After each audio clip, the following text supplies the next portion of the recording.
സുഹൃത്തുക്കളെ, നമ്മൾ സ്റ്റോക്ക് മാർക്കറ്റിൽ മ്യൂച്വൽ ഫണ്ട്സിനെ പറ്റിയിട്ടാണ് ഡിസ്കസ് ചെയ്തുകൊണ്ടിരുന്നത്. അപ്പോൾ നമ്മളെപ്പോഴും ഈ മ്യൂച്വൽ ഫണ്ട്സിൻ്റെ ആഡ് കാണുമ്പോൾ എപ്പോഴും നമ്മൾ പറയും ഇതെല്ലാം ലാഭനഷ്ടങ്ങൾക്ക് വിധേയമാണ് എന്ന്.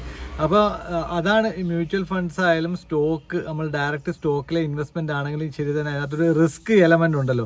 നമുക്ക് ഇന്ന് ഈ വീഡിയോയിൽ ആ റിസ്ക് എലമെൻറ്റിനെ പറ്റിയിട്ട് നമുക്കൊന്ന് ഡിസ്കസ് ചെയ്യാം. ശരിക്കും പറഞ്ഞാൽ അതിലെ റിസ്ക് എന്ന് പറയുന്നത് നമ്മളെ മാർക്കറ്റിൻ്റെ ഫ്ലക്ച്വേഷൻ അനുസരിച്ചിട്ട് ഉണ്ടാവുന്ന ഇടിവും അതേപോലെ തന്നെ കയറ്റവും രണ്ടിനും സാധ്യതയുള്ള ഒരു മേഖലയാണ് സ്റ്റോക്ക് മാർക്കറ്റ് എന്ന് പറയുന്നത്. എന്ന് പറഞ്ഞാൽ നമ്മളിപ്പോൾ നമ്മളുടെ പൈസ സ്റ്റോക്ക് മാർക്കറ്റിലേക്ക് ഇൻവെസ്റ്റ്മെൻറ്റ് ചെയ്യുമ്പോൾ അതിനർത്ഥം അത് വളർച്ചയിലേക്ക് മാത്രം പോകും എന്നല്ല, മറിച്ച് അതിൽ ഒരു നഷ്ടത്തിനുള്ള സാധ്യതയുണ്ട്.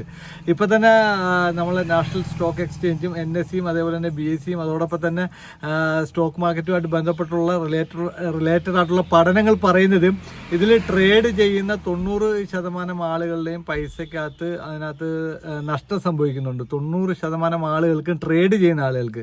ഈ ട്രേഡിംഗ് എന്താണെന്നുള്ളത് പിന്നീട് പറയാം. അപ്പോൾ അങ്ങനെ പൈസ നഷ്ടപ്പെടുന്ന ധാരാളം ആളുകൾ, സ്റ്റോക്ക് മാർക്കറ്റിൽ നിന്ന് പൈസ നഷ്ടം വരുന്ന ആളുകളുണ്ട്.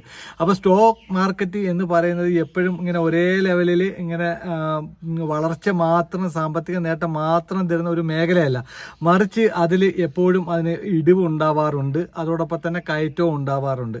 അപ്പോൾ അതിൽ നമ്മൾ എങ്ങനെയാണ് അതിനകത്ത് ഇതിനെ ഫലപ്രദമായ രീതിയിൽ ഉപയോഗിക്കേണ്ടത് എന്ന് ചോദിച്ചാൽ, ശരിക്കും സ്റ്റോക്ക് മാർക്കറ്റിൽ പൈസ നമ്മൾ ഇൻവെസ്റ്റ് ചെയ്യേണ്ടത് ഒരു ദീർഘകാലത്തേക്കായിരിക്കണം. അങ്ങനെയുള്ള ആളുകൾ മാത്രമേ സ്റ്റോക്ക് മാർക്കറ്റിൽ പൈസ ഇൻവെസ്റ്റ് ചെയ്യാവൂ എന്നതാണ് എൻ്റെ ഒരു അഭിപ്രായം. അതല്ലാന്നുണ്ടെങ്കിൽ നമുക്ക് ഒരുപാട് പൈസ നമ്മളെ കയ്യിലുണ്ട്, ആ പൈസ റിസ്ക് എടുക്കാൻ തയ്യാറാണ് എന്നുള്ള നിലയ്ക്കുള്ള ആളുകൾക്കും സ്റ്റോക്ക് മാർക്കറ്റിൽ ഇൻവെസ്റ്റ് ചെയ്യാം. എപ്പോഴും ദീർഘകാലത്തേക്കുള്ള ഇൻവെസ്റ്റ്മെൻറ്റിന് മാത്രമാണ് നമുക്ക് പൊട്ടൻഷ്യൽ ആയിട്ടുള്ള റിട്ടേൺസ് നമുക്ക് പ്രതീക്ഷിക്കാൻ പറ്റും. എന്ന് പറഞ്ഞാൽ നമ്മൾ ആ സ്റ്റോക്ക് മാർക്കറ്റ് ഈ വർഷത്തെ ഇപ്പം തന്നെ നമ്മൾ ഒന്നെടുത്ത് പരിശോധിച്ച് നോക്കുമ്പോൾ ശരിക്കും നിഫ്റ്റി 50 ഒക്കെ ഓൾ ടൈം ഹൈയിലേക്ക് പോയിരിക്കുകയാണ്.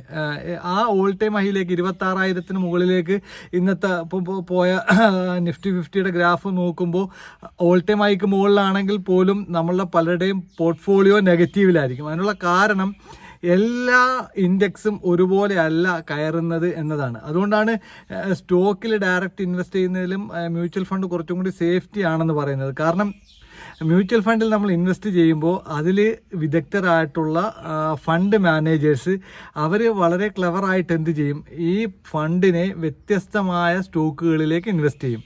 പോർട്ട്ഫോളിയോ വ്യത്യസ്ത ഇൻഡെക്സിലേക്ക് ഇൻവെസ്റ്റ് ചെയ്യും. എന്ന് പറഞ്ഞാൽ ഇപ്പോൾ സ്റ്റീൽ സെക്ടറാണ് താഴേക്ക് പോകുന്നത് എങ്കിൽ എപ്പോഴും നമ്മൾ